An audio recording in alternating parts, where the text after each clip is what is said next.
Hello guys. අද finally medical student කෙනෙක් විදියට මට අද දවසේ පැය 24ම වැඩ කරන්න වෙන්නේ labor room එකක. labor room එක කියන්නේ pregnant අම්මලට ළමයි හම්බෙන තැනනේ. ඉතින් ඔයාලට ඇහුණා හරි පැය 24ක් කියන්නේ අද උදේ 7:00 ඉඳන් හෙට පාන්දර 7:00 වෙනකම්ම වැඩ තියෙන්නේ labor room එකේ. ඉතින් මං හිතුවා ඔයාලට මම විඳින experience එක vlog එකක් විදියට අරන් එන්නවා කියලා. ඉතින් පහුගිය දවස් ටිකේ මගේ යාළුවන්ටත් ওই night shift එක මේ හම්බෙලා තිබුණා labor room එකේ. ඉතින් ගොඩක් exciting දේවල් එයාලා අපිත් එක්ක බෙදා හදාගත්තා. ඉතින් අද අපිට බලන්න පුළුවන් මට personally මොන වගේ experience එකක් ලැබෙයිද කියලා. ඉතින් වීඩියෝ එකට යන්න කලින් මම මතක් කරනවා ඔයා වීඩියෝ බලන ඔයා subscribe කරලා නැත්නම් subscribe කරන්න. මොකද අපි 7k වලට කිට්ටුයි. මගේ goal එක 10k වලට පුළුවන් නම් කිට්ටු කරන එක. එන අපි දවස් පටන් ගමු.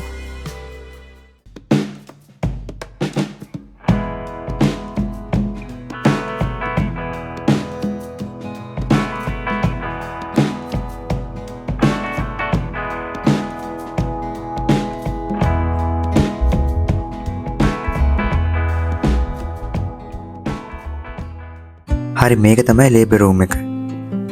final year medical students ලා විදියට අපිට සම්පූර්ණ සතියක්ම labor room එකේ වැඩ කරන්න තියෙනවා. ඉතින් අපි එහෙම ඉන්න ගමන් ගොඩක් දේවල් ඉගෙන ගන්නවා. කොහොමද බබෙක් හරියට බිහි කරන්න ඒ pregnant අම්මට care එක දෙන්නේ? ඒ process එකේදී මොන හරි සෞඛ්‍ය ගැටලුවක් ආවොත් කොහොමද ප්‍රතිකාර කරන්නේ? කොහොමද emergency එකකදී act කරන්න ඕන? මේ වගේ ගොඩක් දේවල් අපි ඉගෙන ගන්නවා. ඉතින් හවස shift එක පටන් ගන්නේ 5 ඉඳන්. ඒ වෙනකල් අද දවස සාමාන්‍ය විදියට ගත වුණා.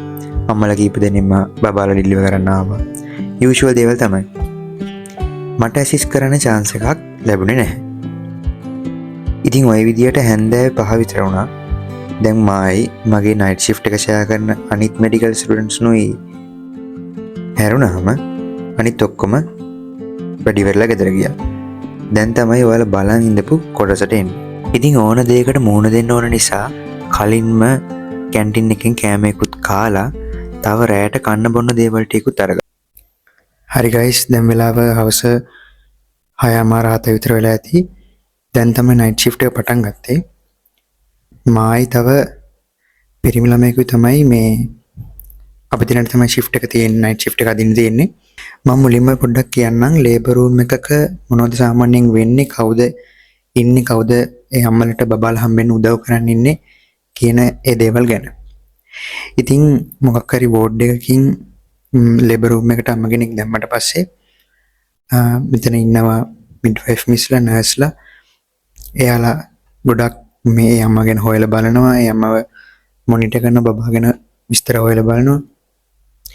ඊළඟට වෝඩ් එකේ ඉන්න ඩොක්ටර්ස්ලා, රෙජිස්ට්‍රාර්ලා, සර්ලා, කන්සල්ටන්ට්ලා එම මීටින් මිට ඇවිල්ලා පේෂන්ට්ලා බලනවා. labor room එකට එන අම්මලා විවිධයි.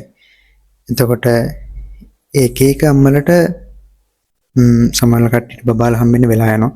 සමහර කට්ටියට ඉක්මනට ආපු ගම හම්බෙනවා. ඉතින් ෆයිනල් ඉයර්ස්ලා විදියට අපි ප්‍රැක්ටිස් එකක් ගන්න තමයි කරන්නේ. කොහොමද ලේබර් එකක් කොහොමද බබෙක්ව ඩිලිවර් කරන්න කියලා. එතකොට අපි ඇක්ටිව්ලි පාටිසිපේට් වෙනවා අම්මා බබා ඩිලිවර් කරද්දී. ඒවට බබා ඩිලිවර් කරන එකේ ඉඳන්ම පස්සේ අවශ්‍ය මැහුම් දාන්න ඒ හැම දෙයකටම අපි ඇක්ටිව්ලි පාටිසිපේට් වෙනවා. ඉතින් මාර ප්‍රැක්ටිස් එකක් වෙන්නේ. ඉතින් ජීවිතේ වෙනස්ම අත්දැකීමක්. ඉතින් දැන් බලාගෙන ඉන්න තාම කවුරුත් ආවේ නැහැ. ඉතින් ඔක තමයි මොන හරි අප්ඩේට් එකක් වුණොත් මම vlog එකට ඉගෙන එකතු කරන්න. දැන් තමයි waiting game එක පටන් ගත්තේ. හවස 7යි. ටික හොස්පිටල් එකේ ഘോഷාකාරී ගතිය නැති වෙමින් තිබුණේ. මිනිස්සු ටික ගෙවල් වලට යනවා පේනවා. හැමතැනම ලයිට් එකම දාලා හොස්පිටල් එකේ තියෙන වෙනම calm vibe එකක් තියෙනවා. මම කලින් සර්ජරි vlog එකක් කරානේ. ඒකෙදිත් මම මේක වලට මතක් කරලා කිව්වා. රැට හොස්පිටල් එක හරි වෙනස්. ඉතින් 7:45යි 9:45යි waiting. තාම කිසිම අම්ම කෙනෙක් එන පාටක් නැහැ. ඉතින් අර ඉඳලා හිටලා කලින් තියෙන නිශ්ශබ්ද වටපිටාව අර ළඟ තියෙන බබාලගේ බෝඩ් එකේ පැත්තෙන් එන බබෙක්ගේ ඇඬීමකින් බාධා වෙනවා. දැන් 10 මාටත් කිට්ටුයි. තව ටිකක් බලන් ඉඳලා මම තීරණය කළා පොඩි නැප් එකක් දාන්න. මම ඉතින් ෆෝන් එකකින් එලාම්ස් කීපයක්ම තිබ්බා. ආපහු 12ට විතර, 1ට විතර, 2ට විතර ඔහොම ටිකෙන් ටික නැගිටියා. ඉතින් මම හිතාගෙන දැන් අපිට තියෙන බංක් බෙඩ් එකක් නේ, ඒකේ යට බෙඩ් එකේ තමයි මම පොඩි නැප් එකක් දැම්මේ. ඉතින් ඔයාලට පුළුවන් නම් ඒකට හේතුව පහල කමෙන්ට් එකක් දාන්න. ඉතින් ඔන්න එක පාරටම පොඩි කලබලයක සද්දයක් ආවා. දැන් පාන්දර 2ට කිට්ටුයි. ඔන්න දැන් තමයි අම්මා කෙනෙක් ඇවිල්ලා තියෙන්නේ බබාව ඩිලිවර් කරන්න. ඒ අම්මව බාර වුණේ මගේ අනිත් යාළුවට. ඉතින් ඒ අම්මා ආවට පස්සේ තව පාන්දර 3 මාට විතර අම්මා කෙනෙක් ආවා. එයා තමයි මට බාර වෙච්ච අම්මා. අද උදේ 3 මාට බලද්දී අම්මා කෙනෙක් ඇවිල්ලා ඉන්නවා. ඉතින් ඒ අම්මව පරීක්ෂා කරලා බලද්දී ඒ බබාව ඩිලිවර් වෙද්දී තව පැය 4-5ක්වත් යයි කියලා තේරිච්ච නිසා මම ඉක්මනින්ම බෝඩිමට ගියා ඇඳුමක් මාරු කරන් එන්න. ඉතින් ආපහු ලේබර් රූම් එකට ඇවිල්ලා පැය ගාණක් බලන් ඉන්න උනා බබා ඩිලිවර් වෙන ලඟ වෙනකම්. ඉතින් ඔහොම බලාගෙන ඉන්නකොට හවස 4ට විතර වගේ තමයි අපි බලන් ඉඳපු මේ මොහොත ආවේ. බබා එන්න පටන් ගත්තා. ඉක්මනින්ම කට්ටිය උදව් වුණා. ඉක්මනට දේවල් ටික වුණා. මම මගේ පාර්ට් එක කරා. ඉතින් මේක තමයි මොමන්ට් එක.